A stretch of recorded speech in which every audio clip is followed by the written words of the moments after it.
Good morning, I'm Beth Jackson with the Orange County Environmental Protection Division. Welcome to Isle of Pine Preserve. Let's go explore Isle of Pine Preserve and see what natural wonders can be revealed to us today.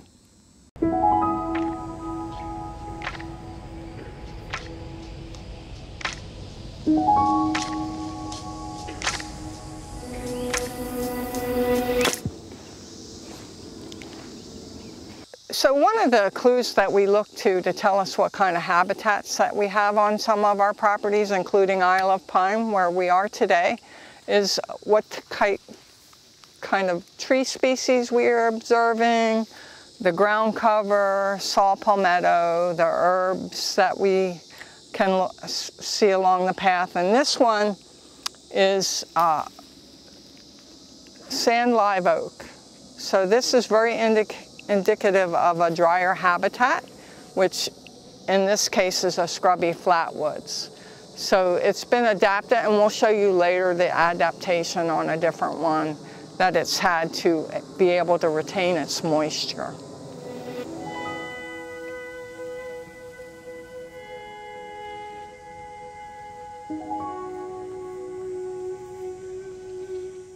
At first glance, you would think that these were actually the acorns on an oak tree, but they're actually insect galls. If you look closer, you can see they're actually attached to the leaves. The the acorns are probably going to come up here at this apex. So these are formed by insects either laying their eggs and encasing them, or it's just something natural. It's kind of cool though. Let's see if we can open one up. And you can see it's just little fibrous matter. So let's continue and see what else we can see today.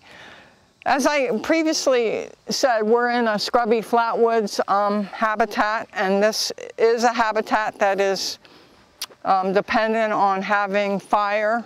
It's not as frequent occurrence as, say, a sand hill or a pine flatwoods. And these oaks are just about the right size. You don't want them to start to get too tall, because that's really indicative of a lack of fire. We struggled with putting fire on the ground this year because of the weather conditions. Controlled burning has to meet specific parameters, so the cards just didn't fall right this year to have it happen, but we're planning on doing it this year. And so we typically have three different types of oaks and scrubby flatwoods. We have the Myrtle Oak, the Chapman's oak, and then that sand live oak. And all of them are adapted to drier conditions. And they're not like our majestic live oaks. This is about as tall as we want to see them get. So, and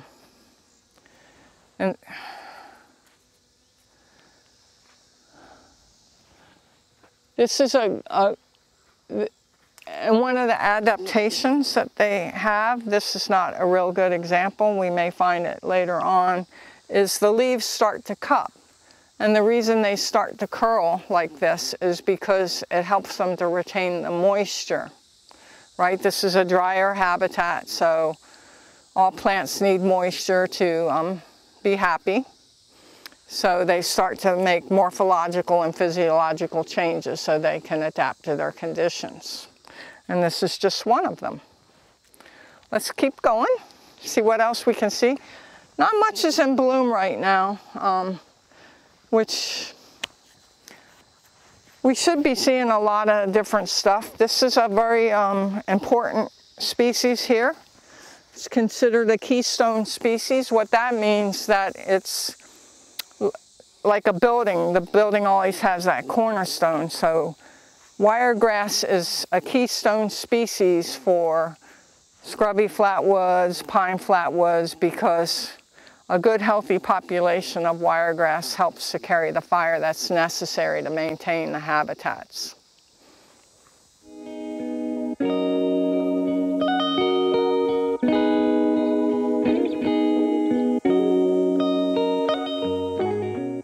look at what I just saw. This is liatris.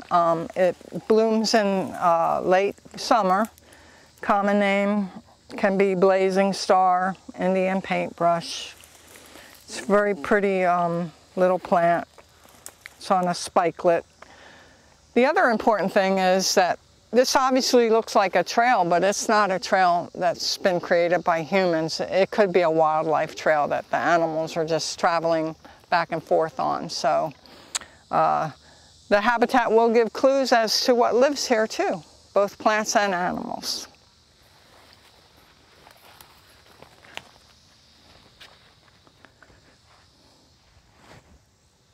It's important to keep look on the ground as well, because it'll provide you clues as to what actually utilizes the property. What we're seeing here are actually white-tailed deer tracks. You can see raccoon tracks, bobcat, bear, all sorts, whatever decides to make Isle of Pine Preserve its home.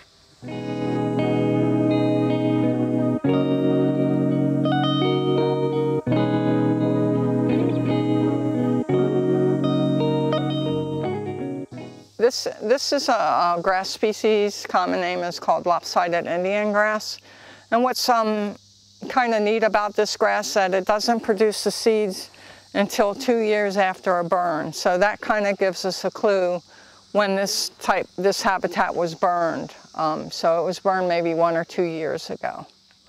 But this is that's the seed head, and they will just drop and see how long these long spikes. It'll help them punch into the ground and germinate new grass plants. Here's another cool one. It's, I wish we had smell-o-vision, but this is, drawing a blank. Pennyroyal. This is pennyroyal, and this is one of the first ones that'll bloom in the spring, but it always has that strong minty scent to it, and it's just very refreshing. And it's in the Lamiaceae family, which is the mint family.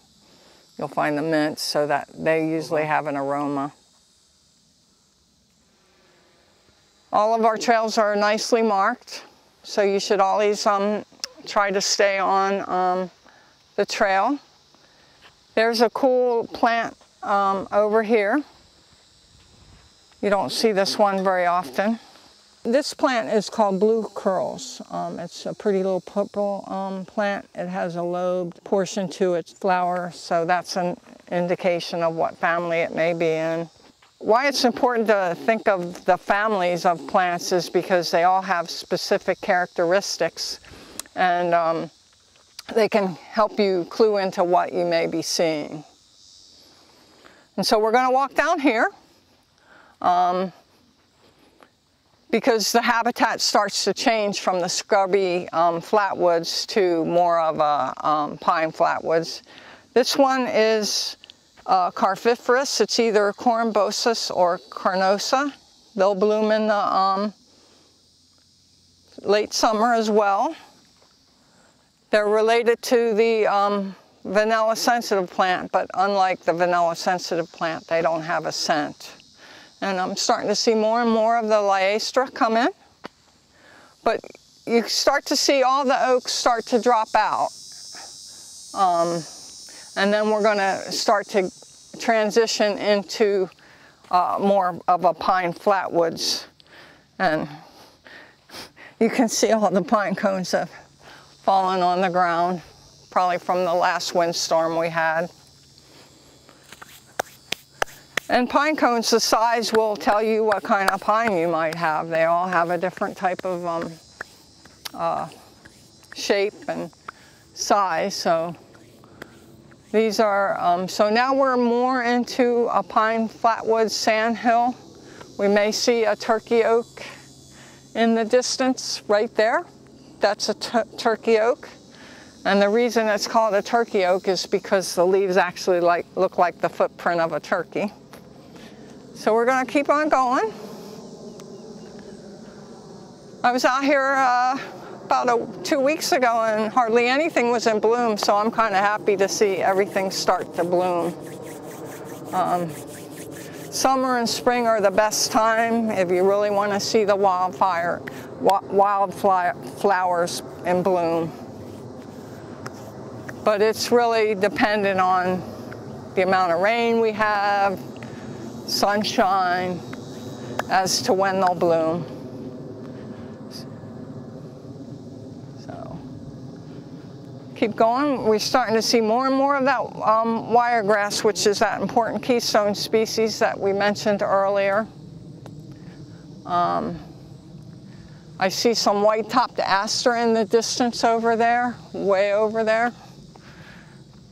I don't ever recommend anybody going off the trail, especially when you're just hiking for recreational purposes. Obviously, in our line of business, we do go off the trail, but we make sure we know where we're at all times. It's important to have situational awareness. Now, if you do get off the trail and your party can't find you, you need to stay near where you are. That's an important safety tip, especially for little kids. They just need to hunker down, and you know, it's always important to carry a whistle or something to make a lot of noise so that somebody could find you easier. So we're gonna just keep going.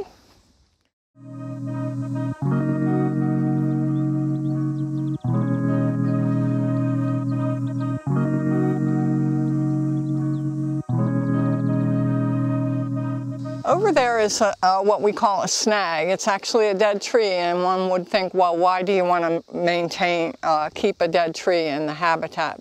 Well, because it provides a home for a lot of different species, such as woodpeckers and eastern bluebirds will nest there. So snags also, eventually it will fall, and then fungi will start to grow on it and release the nutrients that it has back into the soil. So it's like Mother Nature's fertilizer eventually. Let's keep going. We're almost to the area that we call the Isle of Pine, which we named the property after. And we have a little picnic table here for folks to enjoy. And we'll get to see some really good example of the wiregrass that we've been talking about earlier. So we're going to go towards the picnic area.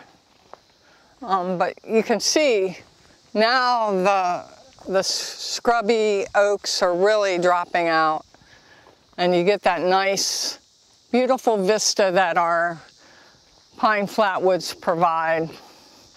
We have a couple of different ones, mesic, wet, and all that means is the amount of water that is held over the year in those type of habitats. So, but that's what we kind of want. We want that open, wide view, not too many pine trees. The palmetto is low growing, so that's good. Means our fire program is working. Just walked into a spider web. So we're coming up to the Isle of Pine.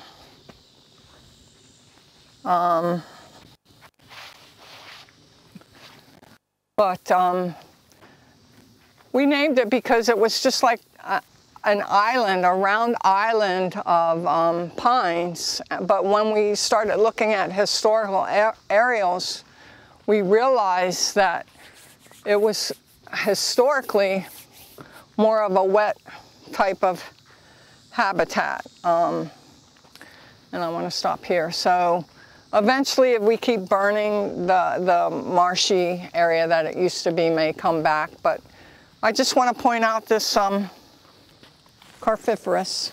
The reason I wanted to stop here, even though it's not in bloom, the vanilla sensitive plant, if you pick the leaves, another opportunity that I wish we had smell-o-vision, because it has a lovely vanilla scent to it. And actually the scent is actually stronger in the leaves than it is in the flower heads. And another species over here is our shiny blueberry. They get tiny little blueberries, but it's an important forage plant for all the wildlife that calls Isle of Pine its home. And we're just going to keep walking.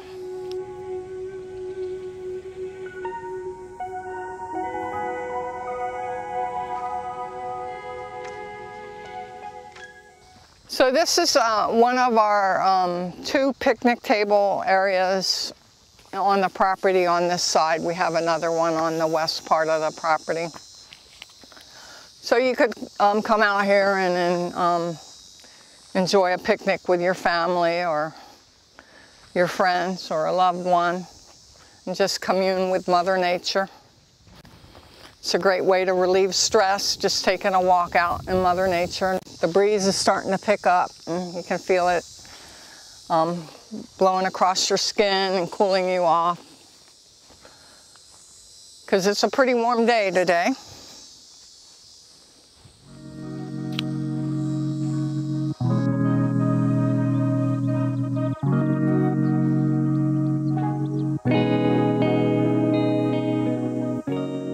So along with the neighborhood that Isle of Pine Preserve is located in, this Isle of Pines that we discovered early on is why we call the property Isle of Pine Preserve. It's just a nice peaceful area to hang out at.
I just wanted to point out this grouping of oak trees here.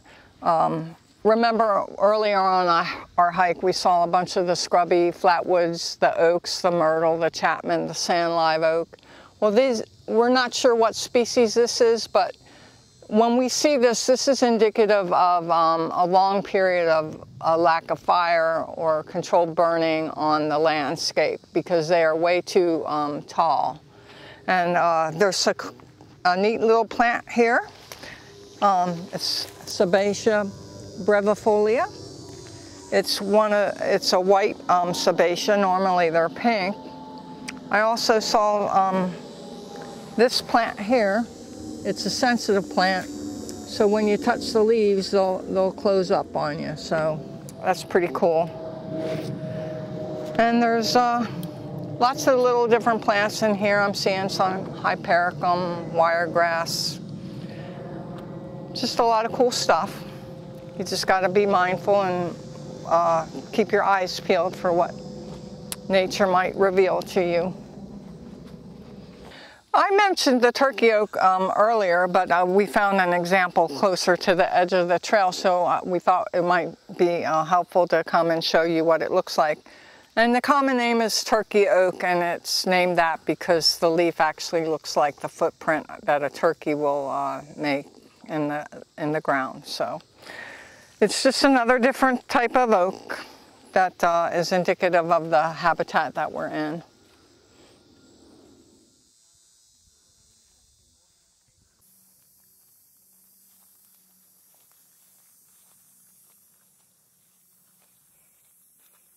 So I just wanted to take this opportunity to talk about the longleaf pine. Longleaf pine is the longest living pine species we have in Florida, and one of the reasons is that it develops from a grass stage, so it takes about 7 years to really develop its root system. So this is an example of it in its grass stage. It actually gets a little lower than that, and then it starts to bolt, and it's an adaptation, protective adaptation for fire as well. And then here's another one, a couple years old. But the one in the distance, the top of the branches are starting to flat top. And why that's important is that one is starting to indicate that it's maybe becoming affected by red heart disease. And that will not kill the tree, but one of the reasons why we like to see the long leaf start to flatten out is that they do support a federally endangered bird species, which we don't have here on this property, but it's the red cockaded woodpecker. And they're the only woodpecker that will create their nest in a live tree.